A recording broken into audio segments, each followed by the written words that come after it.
లేదు. ఆ డాక్టర్ సర్దార్ గారి మనుషులు నిన్ను కిడ్నాప్ చేసి తీసుకెళ్తున్నారని నీ రూమ్మేట్ రమ్య ఫోన్ చేసి చెప్పింది. అవును బావా, ఆ దుర్మార్గుడు నన్ను తీసుకెళ్లి బలవంతం చేయబోయాడు. కానీ ఎవరో ఒక వ్యక్తి వచ్చి నన్ను ప్రాణాలు సైతం ఘనంగా పెట్టి కాపాడాడు బావా. నిజమా అంజలి? ఇంతకీ ఎవరు అతను? తెలియదు బావా, కానీ ఈ రోజుల్లో ఒక అమ్మాయి కనిపించగానే పేరు ఫోన్ నంబర్లు తీసుకునే ఈ రోజుల్లో అతను నన్ను ప్రాణాలు సైతం కాపాడి తను మొహం కూడా చూపించకుండా వెళ్ళిపోయాడు బావా.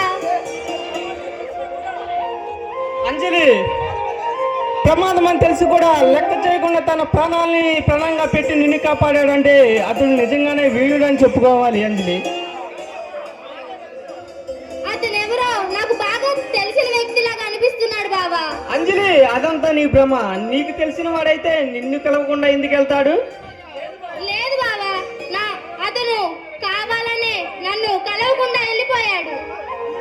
అంజలి, నువ్వు ఉంటున్న ఫ్లాట్ ఖాళీ చేసి నా రూమ్కి వచ్చే, ఇద్దరం ఒకే రూమ్ లో ఉన్నాం.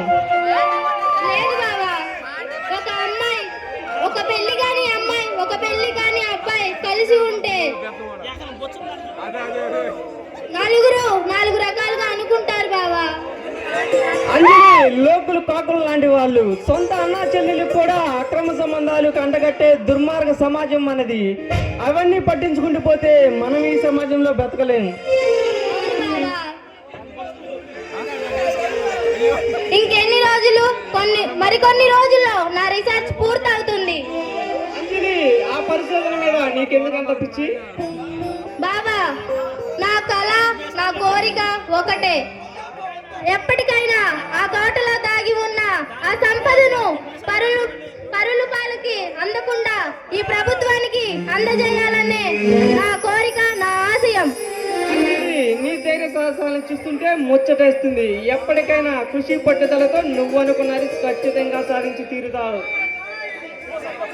థ్యాంక్ యూ బావా.